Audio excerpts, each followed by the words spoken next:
Dear students, welcome back. आज के lecture में हम क्वेश्चन नंबर 61 से लेकर 80 तक कवर करेंगे। तो स्टार्ट करते हैं।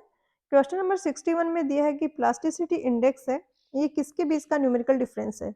तो ये लिक्विड लिमिट और प्लास्टिक लिमिट के बीच का डिफरेंस है और ये बेसिकली रिप्रेजेंट करता है कि वाटर कंटेंट की वो क्या रेंज है, कितनी उसकी रेंज है जिसमें कि सोइल है वो प्लास्टिक स्टेट में रहती है, प्लास्टिक प्रॉपर्टीज होती हैं उसमें। और एक और इम्पोर्टेंट पॉइंट है यहाँ पर कि सोइल है अगर उसकी प्लास्टिक लिमिट है, ये प्लास्टिक लिमिट अगर ग्रेटर है लिक्विड लिमिट से, तो उस केस में इसको नेगेटिव रिपोर्ट नहीं करते हैं हम। ये प्रॉपर्टी है प्लास्टिसिटी इंडेक्स की, क्योंकि ये रेंज है तो नेगेटिव नहीं होगी, तो या तो जीरो होगी या फिर इसकी कुछ वैल्यू होगी। तो अगर नेगेटिव आ रहा है तो उस केस में हम इसको जीरो से रिप्रेजेंट करते हैं। क्वेश्चन 62 में दिया है कि सोइल की वो कौन सी प्रॉपर्टी है जो कि इसको अलाउ करती है कि ये डिफॉर्म हो सके rapidly without rupture, without any elastic rebound और वॉल्यूम चेंज। तो प्लास्टिसिटी वो प्रॉपर्टी होती है जिसके कारण soil as a plastic material behave करती है। कोई इलास्टिसिटी उसमें नहीं है जिससे कि वो इनिशियल जो पोजीशन था उसमें आने की कोशिश करे। तो बी होगा यहाँ पर। क्वेश्चन 63 में दिया है कि कंसिस्टेंसी इंडेक्स सोइल की है वो कैसे डिफाइन करते हैं। तो ये liquid limit minus natural water content divided by IP into 100 होता है। इसको रिलेटिव कंसिस्टेंसी भी बोला जाता है। तो liquid limit minus natural water content to the plasticity index of the soil, option B. Question 64 में दिया है कि लिक्विडिटी इंडेक्स है वो किसका रेशियो है। तो ये होता है W minus W P upon IP. नीचे तो आईपी रहता है, जहाँ पर लिक्विडिटी इंडेक्स दिया है वहां पर हम प्लास्टिक लिमिट लेंगे, जहां पर कंसिस्टेंसी इंडेक्स दिया है वहां पर लिक्विड लिमिट लेंगे। क्वेश्चन 65 में कुछ स्टेटमेंट दिए हैं और पूछा है कि करेक्ट स्टेटमेंट कौन सा है। सोइल क्लासिफिकेशन के रिगार्डिंग ये स्टेटमेंट्स हैं और सारे स्टेटमेंट यहाँ पर करेक्ट है। कुछ ज्यादा कंसेप्चुअल क्वेश्चन नहीं है। काफी बार ऐसा होता है कि एग्जामिनर किसी बुक में कुछ स्टेटमेंट्स दिए हुए हैं, डिस्क्राइब किया हुआ है सोइल क्लासिफिकेशन को, उसी के स्टेटमेंट्स को ऑप्शंस में अरेंज करके क्वेश्चन फ्रेम कर देते हैं। यहाँ पर स्टेटमेंट ए में दिया है कि सोइल क्लासिफिकेशन का ऑब्जेक्ट ये है कि हम उसको ग्रुप्स में डिवाइड कर सके उनकी प्रॉपर्टीज और बिहेवियर के अकॉर्डिंग। स्टेटमेंट बी में दिया है कि सोइल क्लासिफिकेशन सिस्टम है, ये एक सिस्टमेटिक और एक्सेप्टेड मेथड होता है जो कि वेरियस टाइप ऑफ सोइल्स है उनके पर्सनल फैक्टर्स की, उनकी इंडिविजुअल जो प्रॉपर्टीज हैं उनको इग्नोर करते हुए उनकी जो मेजर जो कैरेक्टरिस्टिक है उसके बेसिस पे ग्रुप्स में क्लासिफाई करते हैं। सी में दिया है कि फर्स्ट कैटेगरी ऑफ क्लासिफिकेशन होता है ग्रेन साइज के बेसिस पे। डी में दिया है कि second category of soil classification होता है fine as well as coarse grain के बेसिस पे। क्वेश्चन 66 में दिया है कि for general engineering purpose soils कौन से क्लासिफिकेशन सिस्टम में क्लासिफाई करते हैं। तो दो टाइप का क्लासिफिकेशन सिस्टम होता है, एक पार्टिकल साइज के बेस पे होता है, एक प्लास्टिसिटी के बेस पे होता है। और यूनिफाइड सोइल क्लासिफिकेशन सिस्टम ऐसा है जो कि दोनों को ही कंसीडर करता है, दोनों के बेसिस पे यहाँ पे क्लासिफाई करते हैं। तो ये बेस्ट मेथड है, तो डी होगा आंसर। क्वेश्चन 67 में दिया है कि कंपोजिट सोइल है उनको एक्सक्लूसिवली पार्टिकल साइज के बेसिस पे क्लासिफाई करना है, तो कौन सा मेथड होगा। तो जैसे कि मैंने पिछले क्वेश्चन में भी एक्सप्लेन किया कि एक तो हम पार्टिकल साइज के बेसिस पे क्लासिफाई करते हैं जो कि मोस्टली कोर्स ग्रेन्ड सोइल्स के लिए होता है, एक प्लास्टिसिटी के बेसिस पे भी क्लासिफाई करते हैं। अब पार्टिकल साइज के बेसिस पे क्लासिफाई करने वाले दो तीन डिफरेंट मेथड्स हैं। उन्हीं में एक मेथड है टेक्सचरल क्लासिफिकेशन, जो कि कंपोजिट सोइल है उसमें सैंड का कितना परसेंट है, सिल्ट का कितना परसेंट है, क्ले का कितना परसेंट है, इसके बेसिस पे वो क्लासिफाई करता है सोइल को। तो ये प्योरली पार्टिकल साइज के बेसिस पे हम क्लासिफाई कर रहे हैं, कहीं पर भी हम प्लास्टिसिटी की कैरेक्टरिस्टिक को यूज नहीं कर रहे हैं। तो यहाँ पर ये हो जाएगा B textural classification. Highway research board classification है, ये भी पार्टिकल साइज और प्लास्टिसिटी दोनों को कंसिडर करता है। और यूनिफाइड का तो हमने पिछले क्वेश्चन में भी देखा कि पार्टिकल साइज और प्लास्टिसिटी दोनों कैरेक्टरिस्टिक को इनकॉर्पोरेट करता है। क्वेश्चन 68 में दिया है कि वो सोइल जिसमें कि ऑर्गेनिक मैटर है, तो जो ऑर्गेनिक मैटर जिस सोइल में है उसकी प्रॉपर्टीज होती हैं कि स्पॉन्जी फील होता है, मतलब उसको हम प्रेस करते हैं तो इजीली कंप्रेस हो जाता है, फोर्स लगाते हैं, प्रेशर फोर्स लगाते हैं तो फाइब्रस टेक्सचर होता है और कलर डार्क होता है। तो spongy nature, option A answer हो जाएगा। क्वेश्चन 69 में दिया है कि कौन सा स्टेटमेंट यहाँ पर करेक्ट है। स्टेटमेंट दिए हैं पीएच वैल्यू के अकॉर्डिंग हम सोइल को कैसे क्लासिफाई करते हैं, एसिडिक या एल्कलाइन। तो वाटर या किसी और सब्सटेंस को अगर हम पीएच के बेसिस पे क्लासिफाई करते हैं तो सिंपल एक ही चीज जो हर जगह अप्लाई होती है, 7 से ग्रेटर है तो एल्कलाइन है और पीएच लेस देन 7 है तो एसिडिक है। तो इसके अकॉर्डिंग स्टेटमेंट ए है, ये गलत हो गया। बी है लेस देन 7 एसिडिक है, सी है मोर देन 7 एल्कलाइन है। तो ये बी और सी दोनों ही यहाँ पर करेक्ट है। स्टेटमेंट डी में दिया है कि सोइल में अगर केमिकल्स हैं तो उसको हम पोर्टलैंड सीमेंट के मैन्युफैक्चरिंग में यूज करते हैं। तो क्या केमिकल्स है इसने क्लासिफाई नहीं किया ढंग से, तो इस स्टेटमेंट को हम इनकरेक्ट ही मानेंगे। क्वेश्चन नंबर 70 में कुछ स्टेटमेंट दिए हुए हैं और पूछा है कि करेक्ट स्टेटमेंट कौन सा है। स्टेटमेंट ए में दिया है कि क्ले है वो ज्यादा पोरस है सैंड से। तो क्ले की जो पोरोसिटी होती है वो ज्यादा होती है सैंड से, बट इसमें पोर्स होते हैं वो स्मॉल होते हैं, काफी माइक्रो साइज के होते हैं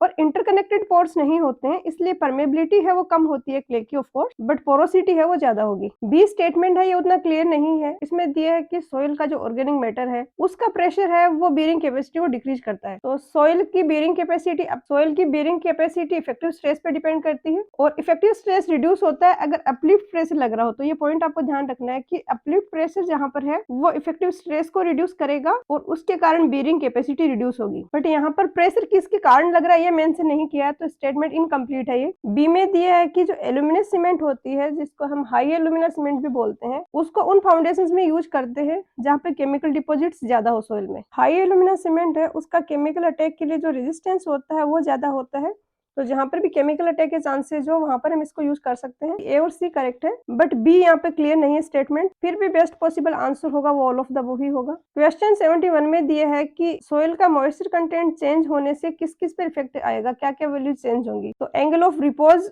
और कोहेसिव स्ट्रेंथ दोनों ही वाटर कंटेंट पे डिपेंड करते हैं। और जो स्टैंडर्ड प्रोक्टर टेस्ट है उसमें हमने देखा कि इस तरीके से यहाँ पर वाटर कंटेंट में जैसे जैसे चेंज कर रहे हैं जो मैक्सिमम ड्राई डेंसिटी है उसकी वैल्यू भी बढ़ रही होती है। इस तरीके से ग्राफ बनता है, जैसे जैसे वाटर कंटेंट इंक्रीज करते हैं एक पॉइंट तक मैक्सिमम ड्राई डेंसिटी होती है वो बढ़ती है और उसके बाद डिक्रीज होने लग जाती है। तो तीनों ही ऑप्शन ऐसे हैं जो कि मॉइस्चर कंटेंट पे डिपेंड कर रहे हैं। आंसर होगा D all of the above. Question 72 में दिया है कि वो सोइल मॉइस्चर जिसको हीट से रिमूव करते हैं उसको क्या कहते हैं। तो ग्रेविटी और फ्री वाटर है ये दोनों तो सेम ही है। ये वो वाटर है जो कि लार्ज पोर्स में होता है और ग्रेविटेशनल फोर्सेस के कारण ड्रेन आउट हो जाता है। और जो हाइग्रोस्कोपिक वाटर है ये सोइल के पार्टिकल्स के around as a thin layer store होता है। इसको प्लांट्स भी एक्सट्रैक्ट नहीं कर सकते, ये ग्रेविटेशनल फोर्सेस के कारण भी रिमूव नहीं होता। इसको हम ओवन ड्राई करके फिर रिमूव कर सकते हैं। तो बी हो जाएगा आंसर। क्वेश्चन 73 में दिया है कि सोइल है उसमें कोई चेंजेस हो रहे हैं शेप और वॉल्यूम में कोई एक्सटर्नल लोड लगाने के कारण, बट अगर उस लोड को हटाते हैं तो उसकी शेप और वॉल्यूम जो पहले था वो ही वापस से आ जाता है, रिगेन कर लेती है अपना शेप और वॉल्यूम। तो ये प्रॉपर्टी कौन सी है सोइल की। तो ये तो किसी भी मटेरियल की प्रॉपर्टी है जो इलास्टिसिटी होती है वो होती है कि लोडिंग हटाने पे इनिशियली अपनी जो पोजीशन थी उसमें आ जाएगी कोई भी ऑब्जेक्ट। तो बी हो जाएगा। क्वेश्चन 74 में दिया है कि सोइल की वो प्रॉपर्टी जो कि परमिट करती है वाटर को इसके थ्रू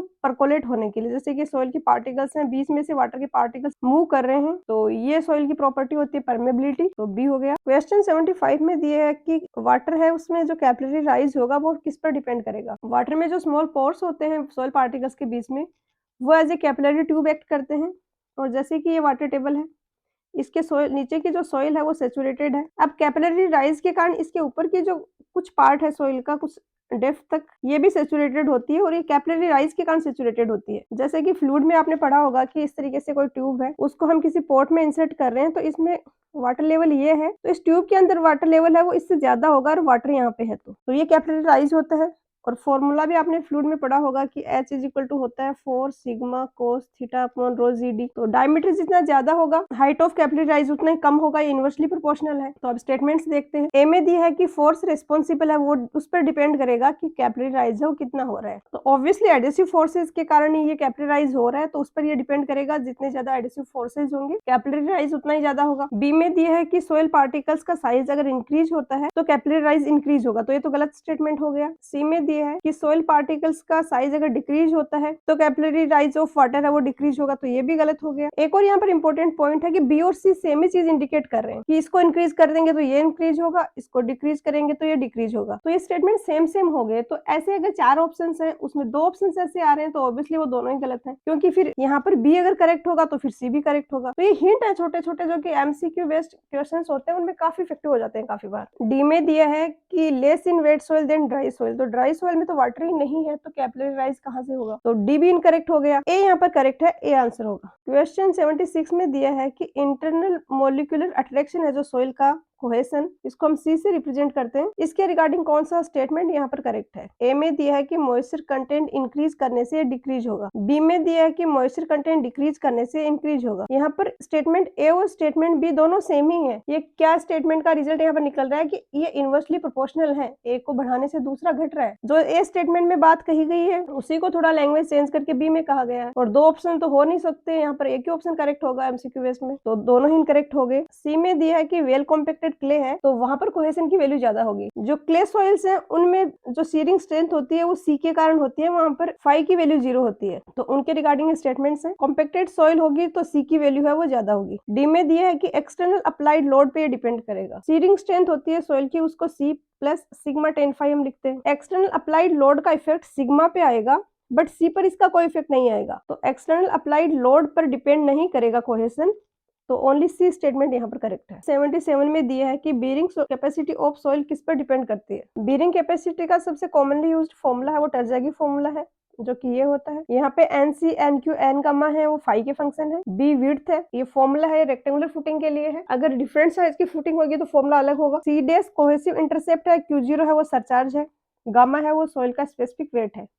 ऑप्शन ए में दिया है कि साइज ऑफ पार्टिकल्स, तो सॉइल के पार्टिकल्स की साइज और शेप पे फाई डिपेंड करता है, तो ए और बी करेक्ट हो गए। सी में दिया है कि सॉइल की कोहेसिव प्रॉपर्टीज पर, तो यहाँ पर सी डेस भी आ रहा है, तो ये भी करेक्ट हो गया। डी में दिया है कि internal friction resistance of particle, तो फाई का तो ये फंक्शन है ही सारे N C N Q N gamma, तो डी भी करेक्ट हो गया, तो आंसर हो जाएगा option E, all of the above. Question 72 में दिया है कि जब सीपेज प्रेशर है वो सबमर्ज्ड यूनिट वेट के इक्वल हो जाता है, तो इफेक्टिव स्ट्रेस है वो 0 हो जाता है। इफेक्टिव स्ट्रेस होता है एक तो जो नीचे की तरफ फोर्स लग रहा है उसके वेट के कारण, ये लग रहा है डाउनवर्ड, और अगर सोइल में कुछ ऐसी सीपेज की कंडीशन बन रही है कि सीपेज की डायरेक्शन है वो अपवर्ड है, तो सीपेज प्रेशर लगेगा वो अपवर्ड लगेगा। सीपेज प्रेशर होता है ये सोइल में वाटर के पार्टिकल्स मूव हो रहे हैं, तो इनके साथ में एक ड्रैग फोर्स एक्ट करता है और उसके कारण सीपेज प्रेशर होता है।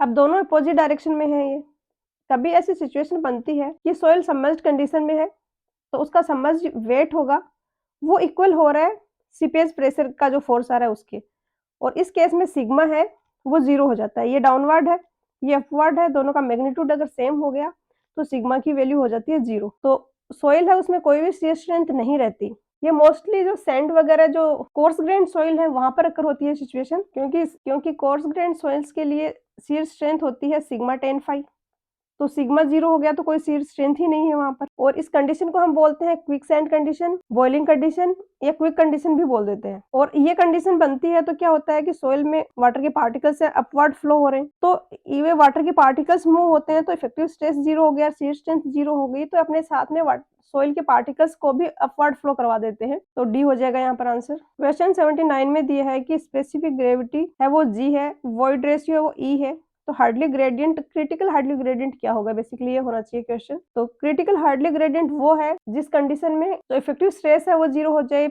जैसा हमने पिछले क्वेश्चन में देखा क्विक सैंड कंडीशन वहां पे बने। आप डायरेक्टली फॉर्मूला याद रखिए, और जब हम अपलिफ्ट प्रेशर और सबमर्ज्ड वेट को इक्वल करके हम रिलेशनशिप निकालते हैं तो आता है कि IC should be equal to G - 1/1 plus E। यहाँ पर याद रखने की एक ट्रिक है, G की वैल्यू हमेशा 1 से बड़ी होगी तो इसमें से -1 करना है, E की वैल्यू 1 से छोटी होगी तो इसमें +1 करना है, और ये होता है क्रिटिकल ग्रेडियंट का फॉर्मूला, तो ए हो जाएगा आंसर। क्वेश्चन 80 में दिया है कि कोई कोर्स ग्रेन सॉइल है जिसका वॉइड रेशियो 0.75 है, स्पेसिफिक ग्रेविटी 2.75 है, तो क्रिटिकल ग्रेडियंट होगा जिस पर क्विक सैंड कंडीशंस बने वो क्या होगा, तो IC है G - 1/1 प्लस E, तो जो पिछले क्वेश्चन में फॉर्मूला था यहाँ पर जस्ट वैल्यू रखनी है, तो 2.75 - 1/0.75 प्लस 1, तो ये आ जाएगा 1।